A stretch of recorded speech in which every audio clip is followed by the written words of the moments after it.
Good morning everyone. पिछली class में अपन लोगों ने ट्रायंगल के सेंटर के बारे में बात की थी। आज की क्लास में अपन ट्रायंगल की कुछ थ्योरम जो है उनके बारे में पढ़ेंगे जो क्वेश्चन करते वक्त अपने को डायरेक्ट यूज में लेनी होती है। तो स्टार्ट करते हैं अपन अपनी क्लास। देखो बच्चों, एक ट्रायंगल की अगर अपन बात करें,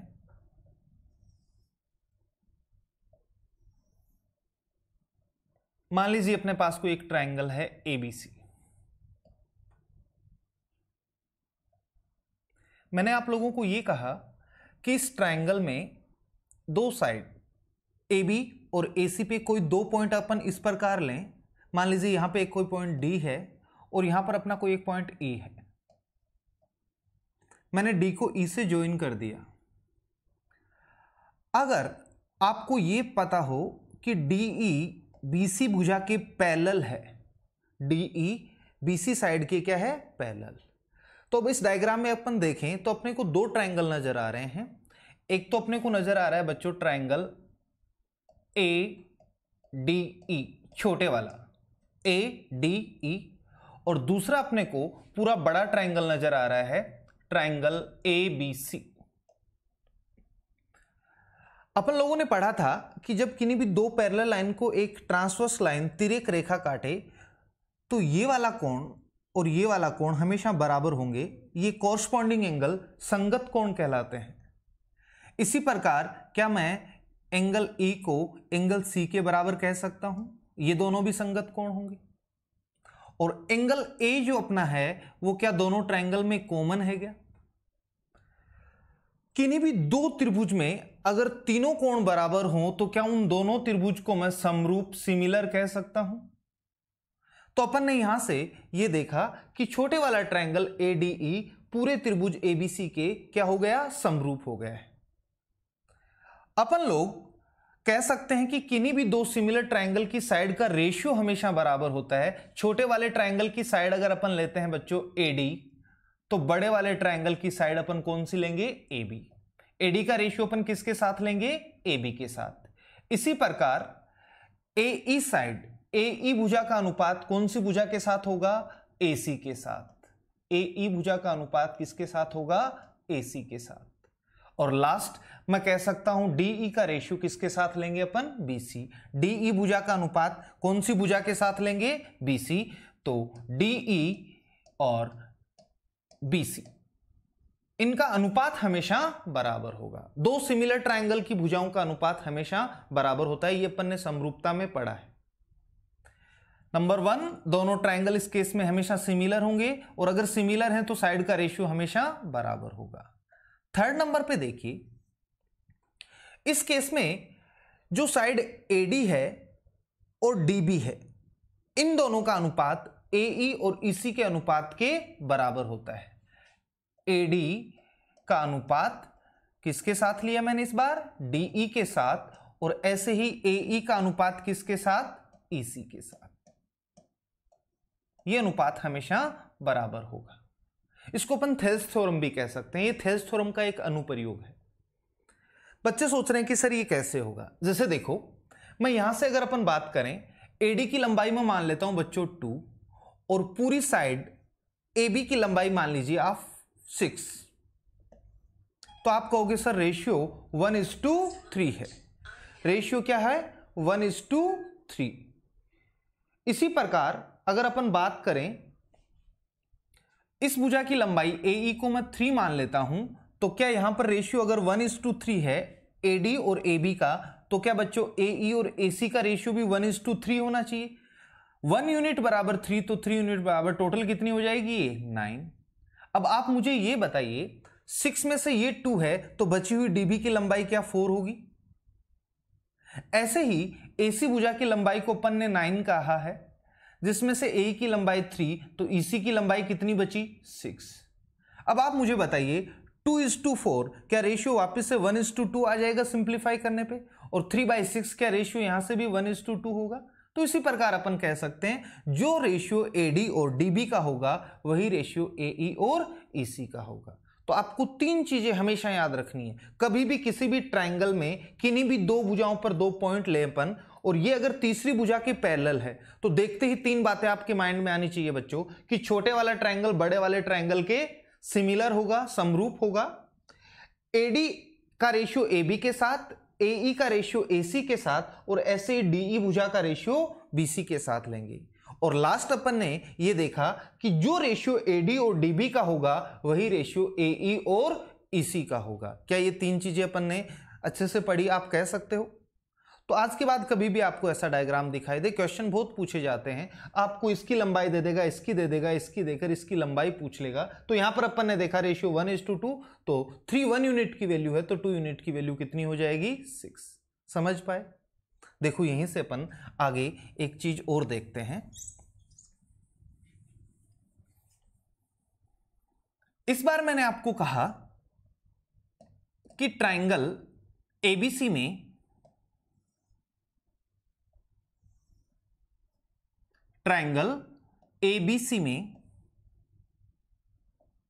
मैंने एबी साइड का मिड पॉइंट लिया है, नाम दे दिया मैंने P, और एसी भुजा का भी मैंने मिड पॉइंट लिया है, नाम दे दिया मैंने Q।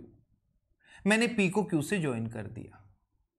अगर मिड पॉइंट है बच्चों तो क्या AP और PB का रेशियो 1:1 होगा? अगर इसको मैक्स कहूं तो ये भी कितना x, क्योंकि P को अपन ने क्या लिया है? Mid point. ऐसे ही अपन ने QB AC भुजा का मिड पॉइंट लिया है तो जो रेशियो, जो लंबाई AQ की होगी क्या वही लंबाई अपनी QC की भी होगी?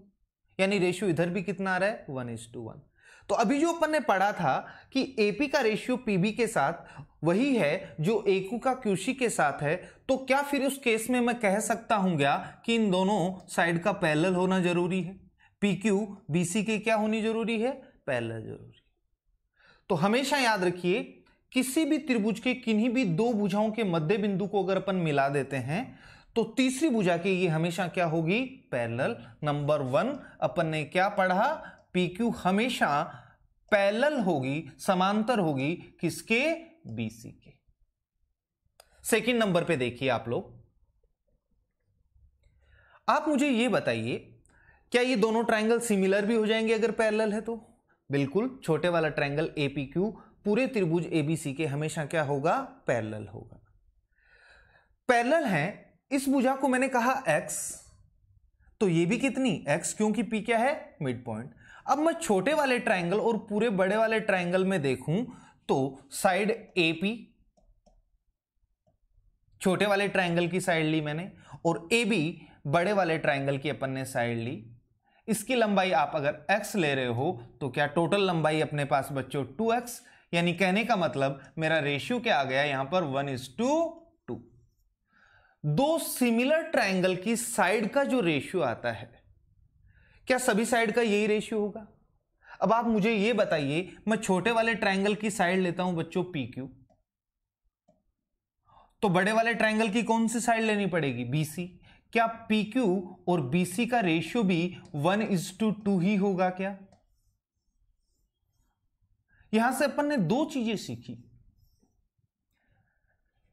एक तो PQ है वो BC के पैरेलल भी है, और रेशियो 1:2 का मतलब इसकी लंबाई इसकी क्या होगी? हाफ होगी। आप मुझे बताइए क्या आज के बाद आप डायरेक्ट इस कंक्लूजन पे पहुंच जाएंगे कि किसी भी त्रिभुज की किन्हीं भी दो भुजाओं के मध्य बिंदु को मिलाने पर जो अपनी भुजा बनेगी PQ, क्या वो तीसरी भुजा के समांतर और लंबाई में उसकी हाफ होगी? अगर इसकी लंबाई 8 है तो आप डायरेक्ट इसको 4 कह सकते हैं। इसकी लंबाई अगर 10 है तो इसका हाफ, इसकी लंबाई कितनी? 5। एक चीज मैंने आपको बताई थी सिमिलरिटी में, ट्रायंगल APQ छोटे वाला और पूरा बड़ा ट्रायंगल ABC, इनके एरिया की अगर बात की जाए, इस बार बात मैं साइड की नहीं कर रहा बल्कि किसकी कर रहा हूं? एरिया की बात कर रहा हूं। तो जो भुजाओं का अनुपात होगा बाकी सभी चीजों का अनुपात वही रहता है, median, angle bisector, altitude, height, सबका, लेकिन क्या एरिया का रेशियो स्क्वायर करने पे आएगा? तो बच्चों 1 का स्क्वायर 1 और 2 का स्क्वायर 4। तो यहां से अपन ने 3 बातें पढ़ी और आज के बाद आपको इन तीनों बातों को जहन में अच्छे से बिठा लेना है। किसी भी ट्रायंगल की किन्हीं भी दो साइड के मिड पॉइंट को ज्वाइन करते हैं तो ये वाली इसके पैरेलल भी होगी, नंबर 1। इसकी लंबाई इसकी हाफ होगी, रेशियो 1:2, और थर्ड अपन ने देखा कि छोटे वाले ट्रायंगल का एरिया हमेशा पूरे ट्रायंगल का 1/4 होगा, यानी रेशियो 1:4। आप मुझे एक बात बताइए, अगर बच्चों मैं बीसी साइड का भी मिड पॉइंट ले लेता हूं, नाम दे दिया मैंने R, ये क्या है इसका मिड पॉइंट। जैसे ही मैं Q को R से ज्वाइन करता हूं, जैसा अपना ट्रायंगल APQ बना था, क्या सेम वैसा ही CQR हो जाएगा? क्योंकि इसकी ये पैरेलल होगी, लंबाई में इसकी हाफ होगी, छोटे वाले ट्रायंगल और पूरे बड़े ट्रायंगल की साइड का रेशियो 1:2, तो एरिया का रेशियो 1:4। क्या पूरे ट्रायंगल का ये भी 1/4, ये भी 1/4, और ऐसे ही मैं अगर P को R से भी मिला दूं तो ये भी कितना 1/4। टोटल के एरिया का 1/4 एरिया इस ट्रायंगल का होगा, 1/4 इसका होगा और 1/4 ही इसका होगा। अगर अपन बात करें इस बीच वाले ट्रायंगल की, तो 3/4 अगर इन तीनों पार्ट का एरिया है तो बचा हुआ 1/4 पार्ट क्या इस बीच वाले ट्रायंगल का एरिया हो जाएगा क्या? तो अपन ने ये भी देख लिया कि किसी भी ट्रायंगल की तीनों साइड्स के मिड पॉइंट को ज्वाइन करते हैं तो छोटे छोटे उसके 4 पार्ट में डिवाइड होगा और चारों पार्ट का एरिया हमेशा बराबर होगा, और किसी भी एक पार्ट का एरिया टोटल का कितना हो जाएगा 1/4। तो ये अपन ने यहां से कुछ चीजें पढ़ी जो आपको आज के बाद थोड़ा सा डायरेक्ट ध्यान रखना है, एग्जाम में जैसे ही क्वेश्चन आएगा आप तुरंत कर दोगे। क्लियर है? आगे चलते हैं।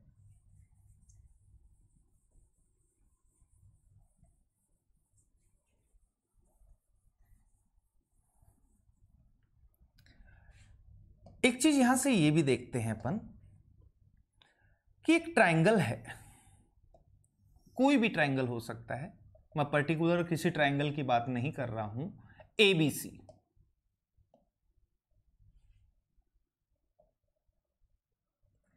मैंने A वर्टेक्स से इसका एंगल बाइसेक्टर बना दिया, जो सामने जाके BC को कहीं ना कहीं मिलेगा। उस पॉइंट को अपन ने नाम दे दिया बच्चों D।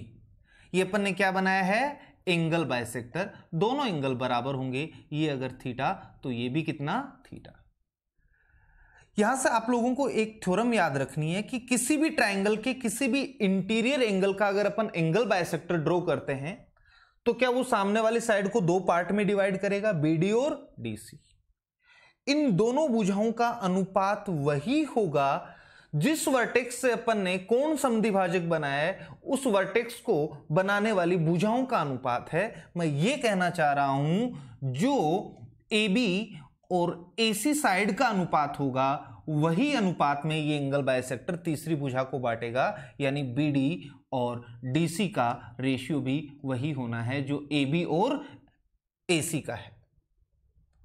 तो आज के बाद आप लोगों को इस चीज का ध्यान रखना और इसका इनवर्स भी ध्यान रखना। कभी कभी क्वेश्चन में कह देता है कि ट्रायंगल ABC में BC साइड पर एक पॉइंट D इस प्रकार है कि AB और AC का अनुपात BD और DC के बराबर है, यानी ये आपको गिवन होगा।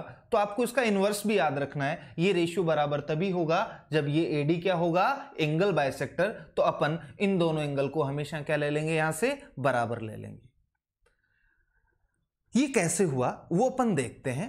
याद तो आप लोगों को रखना ही है, लेकिन ये कैसे आता है ये अपन एक बार देखते हैं। देखिए मैं एक बार इसको प्रूव करता हूं बच्चों।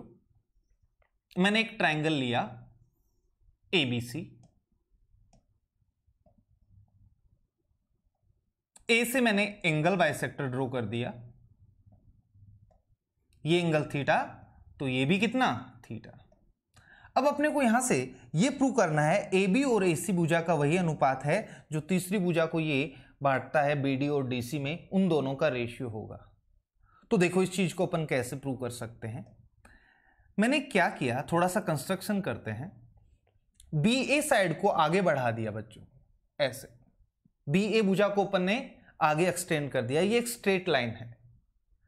फिर अपन ने क्या किया, C शीर्ष से एक ऐसी लाइन बनाते हैं जो इस एंगल बाइसेक्टर AD के पैरेलल है, इस तरीके से। ये जो मैंने बनाई है ये किसके पैरेलल बनाई है, AD के पैरेलल। इस पॉइंट को मैं E नाम दे देता हूं। आप मुझे ये बताइए, ये दोनों लाइन अगर पैरेलल है तो ये एंगल अगर थीटा तो ये एंगल भी थीटा होगा क्या? दोनों कॉरस्पॉन्डिंग एंगल संगत कोण हो जाएंगे। दूसरी बात, अगर ये इसके पैरेलल है, ये एंगल थीटा है, तो क्या बच्चों मैं इसको भी थीटा कह सकता हूं? जेड की आकृति में बन रहे हैं, क्या ये एकांतर कोण ऑल्टरनेट एंगल होंगे कि नहीं? बिल्कुल होंगे। तो अब आप मुझे बताइए, ट्रायंगल AEC की अगर अपन बात करें, इसके दो कोण बराबर हैं, तो क्या ये आइसोसेलेस ट्रायंगल हो जाएगा? और जो दो कोण बराबर हैं उनके सामने की साइड भी बराबर हो जाएगी क्या? AE की लंबाई किसके बराबर आ जाएगी? AC के बराबर। यहां तक समझ आया? अब एक बार मैं AC को भूल जाऊं तो आप देखोगे, अभी अपन ने पढ़ा था इस ट्रायंगल में इन दोनों साइड पर दो पॉइंट हैं A और D, और इनको मिलाया तो ये इसके पैरेलल भी हो रही है। तो क्या अपन ने थेल्स थ्योरम में यही पढ़ा था क्या? जो रेशियो AB और AE का होगा वही रेशियो BD और DC का। तो एक बार मैंने लिख दिया AB upon AE is equal to BD upon DC, BD upon DC। आप मुझे बताइए, क्या मैं AE बराबर AC पहले ही प्रूव कर चुका हूं?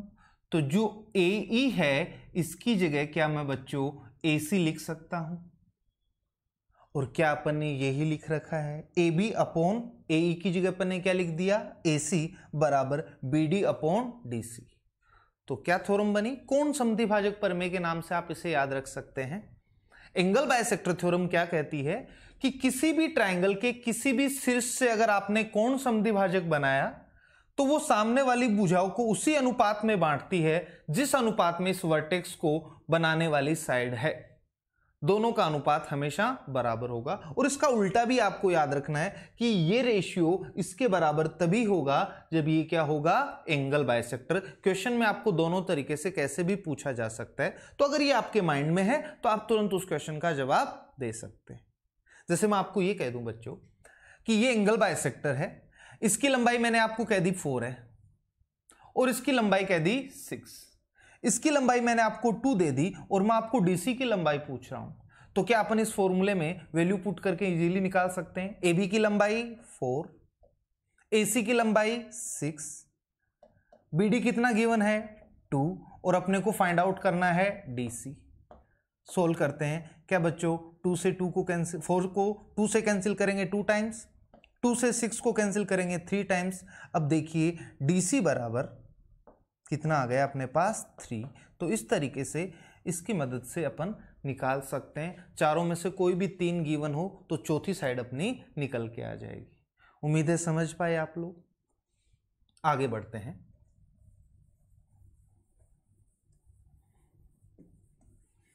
अब अपन एक पर्टिकुलर ट्रायंगल की बात करते हैं और ट्रायंगल में ले रहा हूं बच्चों आइसोसेलेस ट्रायंगल, समद्विबाहु त्रिभुज।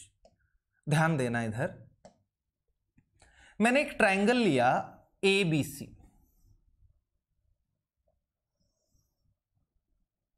ABC अपन ने एक ट्रायंगल लिया और मैंने कहा ये एक समद्विबाहु त्रिभुज है। मान लो AB भुजा किसके बराबर है? AC के। कौन सा ट्रायंगल ले रहे हैं अपन? समद्विबाहु आइसोसेलेस ट्रायंगल की बात कर रहे हैं अपन। मैंने A वर्टेक्स से एक परपेंडिकुलर ड्रॉ किया, एल्टीट्यूड ड्रॉ किया BC भुजा पर AD। क्या इधर वाला एंगल 90? तो ये भी बच्चों 90 होगा, ऑब्वियस सी बात है।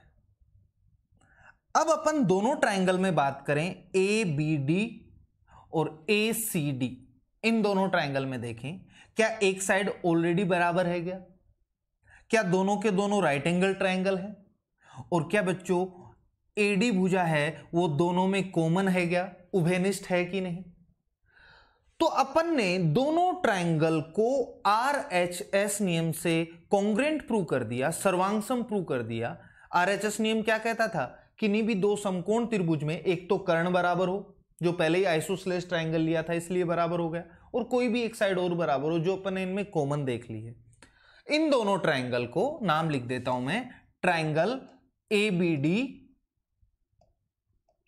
को कॉन्ग्रेंट प्रूव कर दिया अपन ने ट्रायंगल एसीडी के दोनों त्रिभुज सर्वांगसम होंगे। जैसे ही आपने इनको कॉन्ग्रेंट प्रूव कर दिया, आप मुझे बताइए क्या तीसरी भुजा भी बराबर होगी क्या? कॉन्ग्रेंट ट्रायंगल का मतलब ही यही होता है, सब कुछ बराबर होता है। तो आप लोगों ने जैसे ही बीडी को डीसी के बराबर प्रूव कर दिया, तो आप मुझे बताइए क्या डी मिड पॉइंट हो गया क्या? बीडी बराबर डीसी, तो बीसी भुजा का ये क्या है? मिड पॉइंट हो गया। अपन ने एडी क्या बनाया था? अपन ने बनाया था शीर्षलंब। क्या बनाया था? शीर्षलंब। अब मुझे बताइए क्या आपने इसी को माध्यिका प्रूव कर दिया क्या? मीडियन भी यही होगी। अगर ये दोनों ट्रायंगल कॉन्ग्रेंट है तो बच्चों 1 और 2 के बीच का कोण ये, और इसमें भी 1 और 2 साइड के बीच का कोण ये, क्या ये दोनों कोण भी बराबर हो गए क्या? तो जैसे ही दोनों कोण बराबर हुए, क्या ये एडी जो है वही इस बीएसी का कोण समद्विभाजक भी बन गया क्या? क्या बन गया? एंगल बाइसेक्टर, कोण समद्विभाजक, एंगल बाइसेक्टर। आप मुझे ये बताइए, अपन ने पढ़ा था जब अपन पढ़ रहे थे परी के अंदर, क्या किसी भी भुजा के मध्य बिंदु से उसके लंबवत जाने वाली रेखा को अपन भुजा लंब समद्विभाजक, साइड परपेंडिकुलर बाइसेक्टर, भुजा लंब समद्विभाजक बोल सकते हैं क्या? तो आप लोगों ने शीर्षलंब बनाया था, उसी को अपन ने मीडियन भी प्रूव कर दिया, उसी को अपन ने एंगल बाइसेक्टर भी प्रूव कर दिया, और उसी को अपन ने सामने वाली साइड पे साइड परपेंडिकुलर बाइसेक्टर भुजा लंब समद्विभाजक भी प्रूव कर दिया। तो अब अपना एक सबसे बड़ा जो डाउट था वो यहां पर आके क्लियर हुआ है कि सर जो एल्टीट्यूड अपन डालते हैं क्या वो मीडियन होगा? क्या वो एंगल बाइसेक्टर भी हो सकता है? क्या वो सामने वाली भुजा पर भुजा लंब समद्विभाजक भी हो सकता है क्या? हो सकता है केवल और केवल तभी जब ये इस वर्टेक्स को बनाने वाली दोनों साइड अगर बराबर हैं। अगर AB की लंबाई AC के बराबर है तो ये सारे के सारे कॉमन होंगे, कोलिनियर होंगे, सहरेखी होंगे, एक ही लाइन पे होंगे। अगर ये दोनों भुजाएं बराबर नहीं हैं तो ये चारों के चारों अलग अलग बनेंगे, कभी भी एक दूसरे के संपाती नहीं होंगे। तो इस चीज का अपने को ध्यान रखना है। फिर से बोल रहा हूं, ध्यान से सुनना। एंगल बाइसेक्टर, एल्टीट्यूड, मीडियन और साइड परपेंडिकुलर बाइसेक्टर, यानी कि शीर्षलंब, माध्यिका, कोण समद्विभाजक, भुजा लंब समद्विभाजक, सारे के सारे कॉमन होंगे, एक ही स्ट्रेट लाइन पर बनेंगे, केवल और केवल तभी जब AB की लंबाई किसके बराबर होगी? AC के। तो ये केवल इस समद्विबाहु त्रिभुज की बात करें तो केवल A वर्टेक्स से ही पॉसिबल है बच्चों। अगर आप B वर्टेक्स से ये चारों के चारों बनाओगे तो अपने को पता है इसकी लंबाई इसके बराबर नहीं है, इन दोनों की लंबाई जब तक बराबर नहीं होगी तो ये सारे अलग अलग आपको नजर आएंगे। इस चीज का थोड़ा सा ध्यान रखना है। एक चीज और देखते हैं अपन, ये एल्टीट्यूड है शीर्षलंब, क्या बाकी दो शीर्षलंब भी इसको कहीं ना कहीं जरूर काटेंगे? और अपने को पता है जहां पर तीनों शीर्षलंब मिलते हैं क्या उसको अपन लंब के अंदर ऑर्थो सेंटर O बोलते थे? बिल्कुल बोलते थे।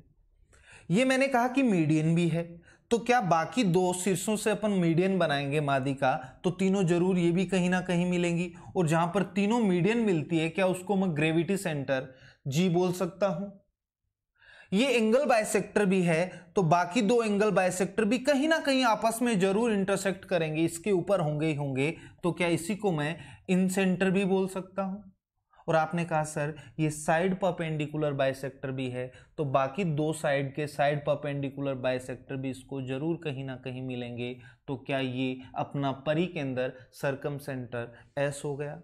तो एक क्वेश्चन यहां से बन जाता है, आपसे अगर एग्जाम में ये पूछ लिया जाए कि कौन सा त्रिभुज होता है जिसके चारों के चारों के अंदर एक स्ट्रेट लाइन पे होंगे, सहरेखी होंगे, तो अपना आंसर हो जाएगा कौन सा त्रिभुज होगा? समद्विबाहु त्रिभुज। तो एग्जाम में कभी भी आपसे पूछ लिया जाए ऐसा कौन सा त्रिभुज है जिसके चारों के अंदर एक सरल रेखा पर स्थित होते हैं, तो अपना आंसर होगा वो कौन सा त्रिभुज होगा, आइसोसेलेस ट्रायंगल, समद्विबाहु त्रिभुज होगा। क्लियर है। इसके बाद अगर अपन बात करें बच्चों इक्विलैटरल ट्रायंगल की, समबाहु त्रिभुज की, ध्यान दो, समबाहु त्रिभुज की बात करते हैं।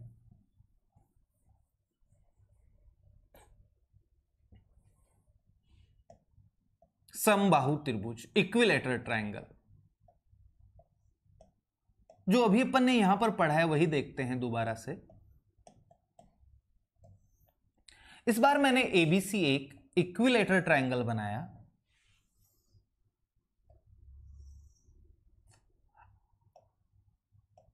आपको पता है इक्विलैटरल ट्रायंगल की तीनों भुजाएं बराबर होती है, तो क्या हर वर्टेक्स दो बराबर भुजाओं से मिलकर बना है? जैसे ए की बात करें तो ए बी और ए सी ये दोनों भी बराबर हैं, बी की बात करें तो ए बी और बी सी ये दोनों भी बराबर हैं, और ऐसे ही मैं सी वर्टेक्स की बात करता हूं तो ए सी और बी सी ये दोनों भी बराबर हैं। अभी अपन ने पीछे देखा कि अगर ये दोनों साइड बराबर हैं तो क्या यही अपना एल्टीट्यूड होगा, क्या यही अपना कोण समद्विभाजक भी होगा, और क्या बच्चों यही अपनी मीडियन भी होगी क्या, और यही इस भुजा पे साइड परपेंडिकुलर बाइसेक्टर भी होगा। इस बार बात करूं मैं बी शीर्ष की, तो क्या ये जो बी शीर्ष है वो भी ए बी और बी सी दो बराबर भुजाओं से मिलकर बना है, क्योंकि इसकी तीनों साइड बराबर। तो अगर मैं बी से इसी प्रकार एल्टीट्यूड बना देता तो क्या यही एंगल बाइसेक्टर भी होता क्या, और क्या बच्चों यही मीडियन का काम भी करती क्या, जो लंबाई इसकी है वही लंबाई इसकी।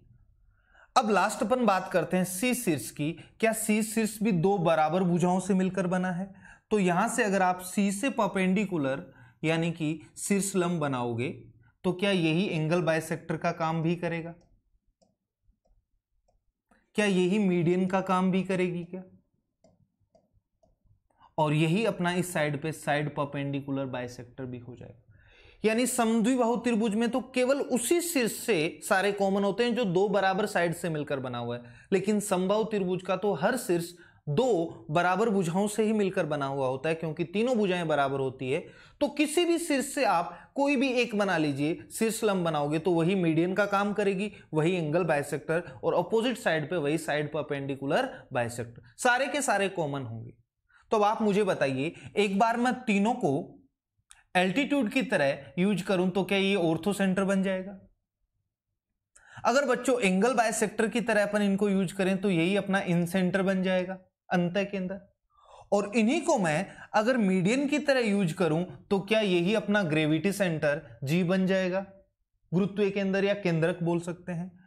और क्या इनको साइड परपेंडिकुलर बाइसेक्टर की तरह यूज करें तो क्या यही अपना परिकेंद्र सर्कम सेंटर बन जाएगा क्या?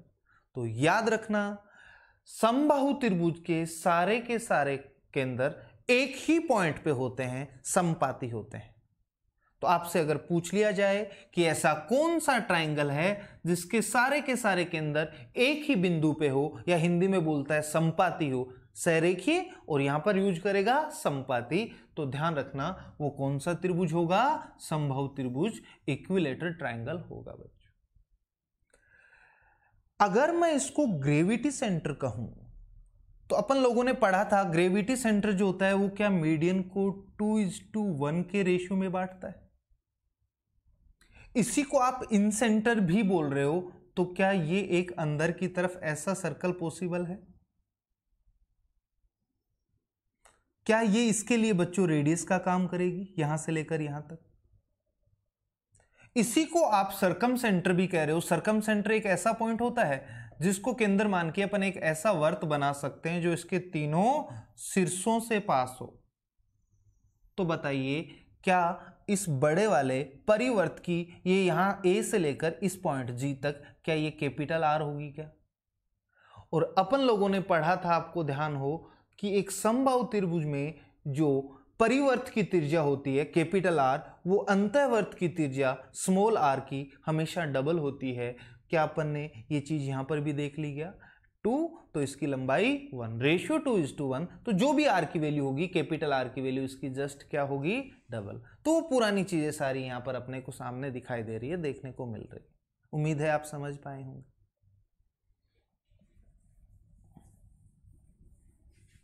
तो ध्यान रखना, कौन सा त्रिभुज होता है जिसके चारों के चारों के अंदर एक सरल रेखा पर स्थित होते हैं? आंसर क्या होगा, समद्विबाहु त्रिभुज। और कौन सा त्रिभुज होगा जिसके सारे के सारे के अंदर एक ही बिंदु पे होते हैं? तो अपना आंसर होगा समबाहु त्रिभुज। उम्मीद है आप लोगों को ये चीज समझ में आई होगी। देखो, नेक्स्ट क्लास में अपन ट्रायंगल नहीं बल्कि क्वाड्रिलेटर के बारे में बात करेंगे। मैं क्लास को ज़्यादा बड़ी नहीं रख रहा, छोटी छोटी चीज़ें हैं, क्योंकि ज़्यादा लंबी क्लास ऑनलाइन आप लोग जब पढ़ते हो तो आपको थोड़ा सा बोरिंग लगती है। तो भले ही अपन 30 मिनट की एक क्लास क्यों ना बनाएं, लेकिन जितना भी अपन पढ़ते हैं आप लोग उसको अच्छे से पढ़ो, खुद के नोट्स बनाओ और 2-3 बार रिवाइज करो, क्योंकि जब अपन क्वेश्चन कर रहे होंगे तो ये चीज़ें बार बार आप लोगों के सामने होंगी। जब तक आप ज्योमेट्री की थ्योरी अच्छे से नहीं पढ़ लेते, आप लोग क्वेश्चन का आंसर नहीं दे पाएंगे। ओके गाइस, तो नेक्स्ट क्लास में अपन स्टार्ट करेंगे क्वाड्रिलेटर। उससे पहले आप लोगों को ट्रायंगल की जितनी भी चीज़ें अपन ने पढ़ी है वो आपको कंठस्थ कर लेनी है, क्योंकि क्वाड्रिलेटर में भी ये चीज़ें बार बार आपके सामने होंगी। ओके, इसी के साथ अपनी आज की क्लास अपन खत्म करते हैं।